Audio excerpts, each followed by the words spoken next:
नमस्कार दोस्तों, मेरा नाम है ब्रिजलाल। आप देख रहे हो गुरुजी है ना ऑनलाइन चैनल।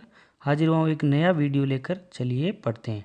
दोस्तों, आज हम बात करेंगे राजस्थान चित्रकला शैली के अंतर्गत जो ढूंढाड़ स्कूल है उसमें हम 4 जो उपशैलियाँ हैं, अलवर उपशैली, आमेर या जयपुर उपशैली, आमेर उपशैली, जयपुर उपशैली और उनियारा जो कि टोंक में पड़ता है, ये इन चारों उपशैलियों की बात करेंगे आज के वीडियो में। तो हम पहले जो वीडियो आ चुका उसमें हम मेवाड़ जो स्कूल है उसकी जो चारों उपशैलियाँ हैं उनके बारे में अध्ययन कर चुके हैं। अगर आपने वो वीडियो नहीं देखा है तो वो वीडियो देख लीजिए। और उसके बाद में आज ढूंढाड़ स्कूल के बारे में बात करेंगे। तो ढूंढाड़, ये दोस्तों ढूंढाड़ स्कूल है, ये जयपुर के जो आसपास का क्षेत्र है, टोंक हुआ, जयपुर हुआ, अलवर हुआ, ये तमाम प्रकार के जो क्षेत्र है आसपास का, ये ढूंढाड़ स्कूल के अंतर्गत आता था। और इसमें ये 4 उपशैलियाँ हैं, उनके बारे में बात करेंगे। तो मैं बात करने से आप पहले आपको बता देता हूँ कि अभी भी आपने इस चैनल को सब्सक्राइब नहीं किया है तो कर लीजिए दोस्तों। आगे आने वाले दिनों में आपके लिए मैं बहुत ही उम्दा और अच्छे वीडियो लाने वाला हूँ। तो चलिए दोस्तों, स्टार्ट करते हैं। ये वीडियो स्टार्ट करने से पहले मैं आपको कुछ शासकों के क्रम वाइज नाम बताऊँगा। ये आमेर के जो इतिहास हमने पढ़ा था उसमें मैंने आपको बताया था जो यहाँ के कच्छावा शासक हुए हैं उनके बारे में मैंने बताया था कि ये मान सिंह, मिर्ज़ा राजा जय सिंह, सवाई जय सिंह, ईश्वरी सिंह, सवाई माधव सिंह और सवाई प्रताप सिंह। ये मैंने क्यों लिखा है? ये मैंने इसलिए लिखा है कि ये जो मान सिंह है और मिर्ज़ा राजा जय सिंह है, इनके काल में ये जो आमेर शैली है, आमेर उपशैली, इसका विकास हुआ था इनके शासनकाल में। उसके बाद में सवाई जय सिंह से लेकर जब से 1727 में जयपुर की स्थापना हुई थी, उससे लेकर जो सवाई प्रताप सिंह हैं वहाँ तक के जो शासक आएंगे वो जयपुर उपशैली है उसके जो उनके जयपुर उपशैली के दौरान ये प्रमुख शासक थे। और ये सवाई प्रताप सिंह है, ये इनके काल को जो जयपुर शैली है, उपशैली है, इसको श्रवणकाल कहा जाता है। तो ये तमाम प्रकार की चीज़ें हैं। तो मैंने आपको शासक यहाँ इसलिए बताएं आपके क्रम ध्यान में रहे ताकि मैं वहाँ पर आपको बताऊँ तो आपको कन्फ्यूजन की स्थिति नहीं पैदा हो। चलिए दोस्तों, आमेर उपशैली। तो दोस्तों, आमेर उपशैली है और जयपुर उपशैली है, इसके बारे में मैं आपको एक कथन बताऊंगा। एग्जाम में अक्सर पूछा जाता है कि आमेर और जयपुर उपशैली है, इसके ऊपर जो सर्वाधिक जो प्रभाव है वो किस शैली का है? तो सर्वाधिक प्रभाव इन दोनों शैलियों पर पड़ता है, वो है मुगल शैली। और अलवर शैली पर भी मुगल शैली का प्रभाव पड़ता है, मैं आगे बताऊँगा। तो ये जो जयपुर शैली है यानी ये ढूंढाड़ शैली है, इसके ऊपर सर्वाधिक जो प्रभाव है वो मुगल शैली का पड़ा है। क्योंकि जो भगवंत दास है वहाँ से लेकर जितने भी शासक हुए हैं इन्होंने पहले ही अधीनता स्वीकार कर ली थी जो मुगल हैं उनकी। तो इस वजह से ये जो सर्वाधिक प्रभाव है इस शैली पर मुगल शैली का पड़ता है। तो ये इंपॉर्टेंट क्वेश्चन बन सकता है दोस्तों, तो ये चीज़ आप ध्यान रखना। तो यहाँ पर अपन प्रमुख जो आमेर उपशैली है उसमें प्रमुख राजा की अगर बात करें, प्रमुख शासकों की बात करेंगे किन किन शासनकाल में हुआ, तो मैंने आपको बताया था पहले मान सिंह, और मान सिंह के बाद में जो मिर्जा राजा जय सिंह हुए, ये प्रमुख 2 शासक हुए थे, इनके शासनकाल में ये हुआ था।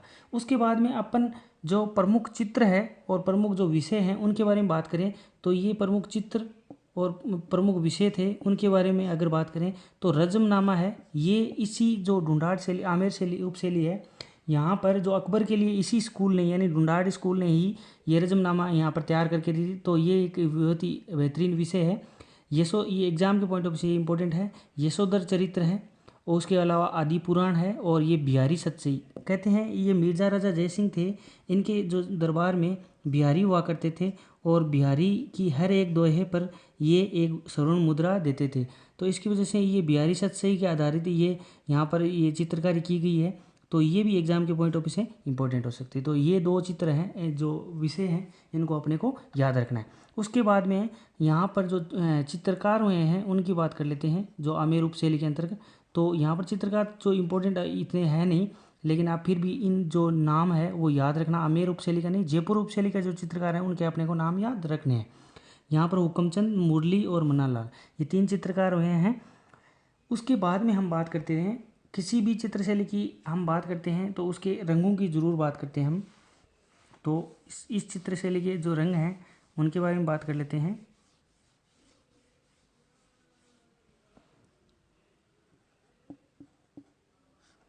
ठीक है, यहाँ पर बेसिकली जो एग्जाम के पॉइंट ऑफ व्यू से कोई रंग नहीं है, लेकिन यहाँ पर प्राकृतिक रंगों का प्रयोग किया गया था। तो सफ़ेदा और हिरमिच से बने हुए जो रंग हैं, प्राकृतिक रंग हैं, उनका यहाँ पर प्रयोग किया गया था। तो एग्जाम के पॉइंट ऑफ व्यू से इंपॉर्टेंट नहीं है, इसलिए अपन ज़्यादा इस पर डिटेल से नहीं जाएंगे।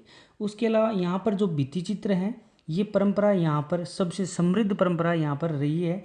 तो ये कुछ बेसिक सी बातें थी, तो अपने को यहाँ पर आमेर शैली है उसमें अपने को इतना ही याद रखना है। उसके बाद में हम नेक्स्ट जो पढ़ेंगे, जयपुर उपशैली की जो शुरुआत है वो सवाई जय सिंह ने 1727 में जयपुर की स्थापना की थी। तो उसी टाइम से ही जयपुर जो उपशैली है इसकी जो शुरुआत हो गई थी। उसके बाद में जो शासक हुए थे ईश्वरी सिंह ने इसमें जो जयपुर उपशैली है उसमें योगदान दिया था। उसके बाद में जो शासक आते हैं सवाई माधो सिंह, उन्होंने भी, माधो सिंह फर्स्ट, उन्होंने भी इस शैली में विकास में महत्वपूर्ण योगदान दिया। लेकिन जो सर्वाधिक जो महत्वपूर्ण योगदान है, जिसके शासनकाल को अपन श्रवणकाल कहा जाता है, ये प्रताप सिंह का शासनकाल था और इनके शासनकाल को श्रवणकाल कहा जाता है। इनके शासनकाल में जो जयपुर उपशैली है ये सर्वाधिक फली फूली, इसकी वजह से इनको श्रवणकाल इनके कहा जाता है।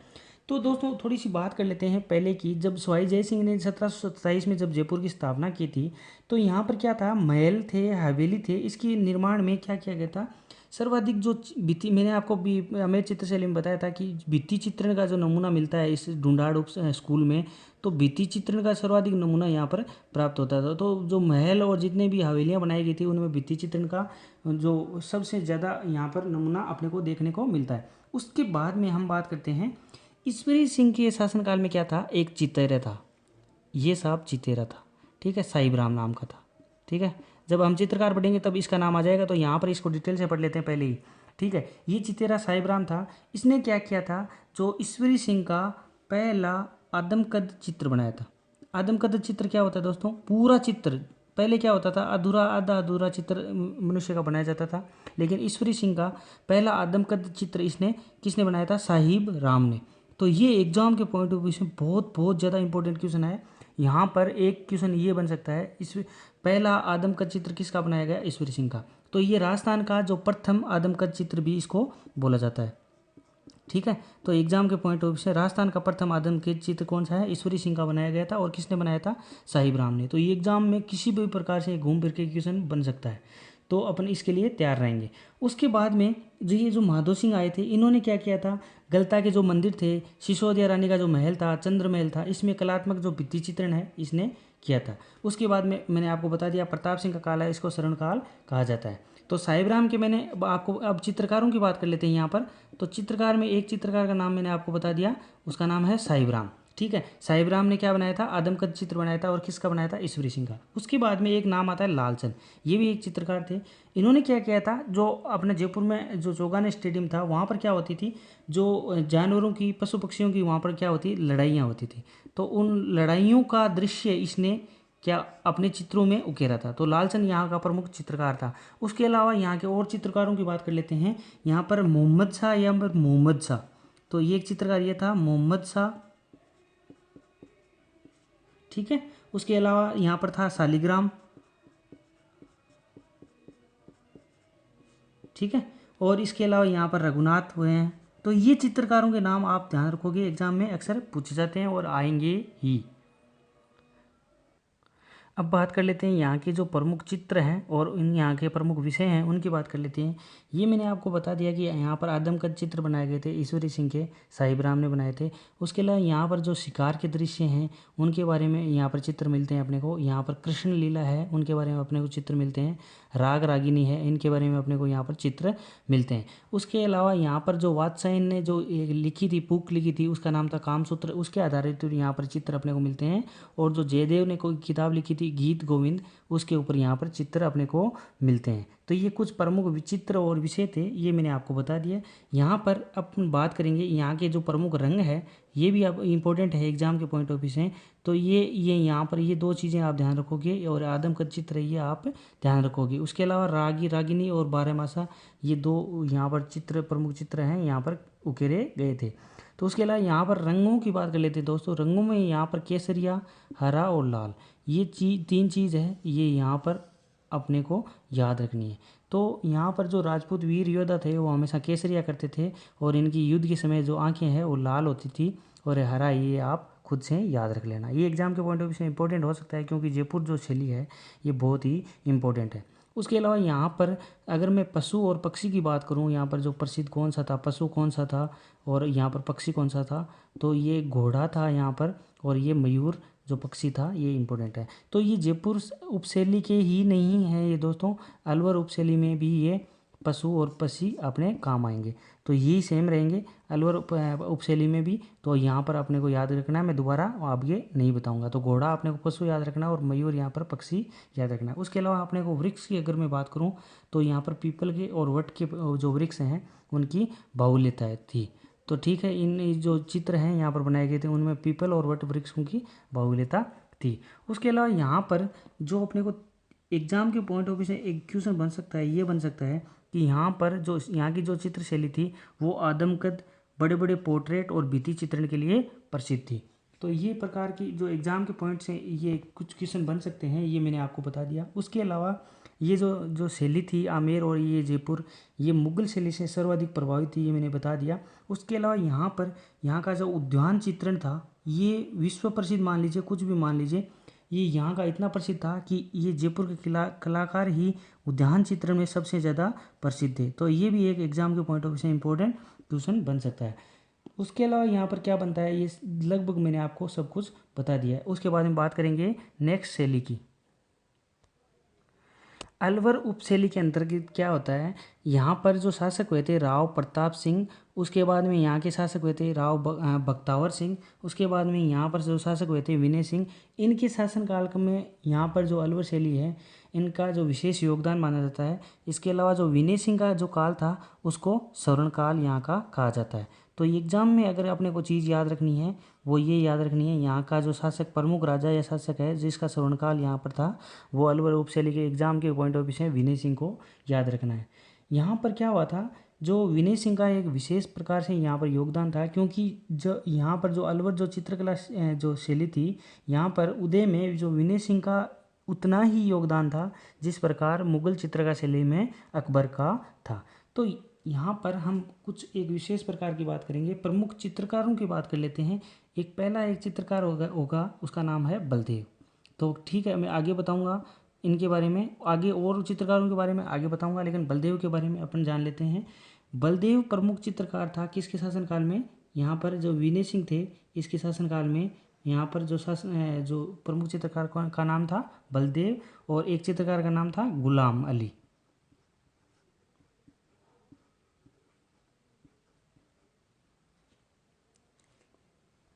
एक मिनट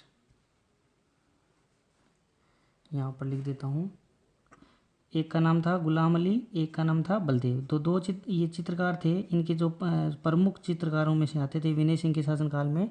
तो इन्होंने क्या किया था, एक संत हुए थे शेख सादी, उन्होंने लिखा था गुलिस्तां की पांडुलिपि, और इस गुलिस्तां की पांडुलिपि को क्या करवाया था बलदेव और गुलाम अली से, यहाँ पर इसने क्या करवाया था विनय सिंह ने चित्रित करवाया था। ये मैं आपको बताना चाहता था। तो यहाँ पर अपने एग्जाम के पॉइंट ऑफ व्यू से जो कुछ निकल कर आता है मटेरियल वो ये है, एक तो ये जो प्रमुख चित्रकार हैं अलवर शैली के बलदेव हो गया, एक गुलाम अली हो गया, और ये किसके शासनकाल में थे, विनय सिंह के शासनकाल में थे।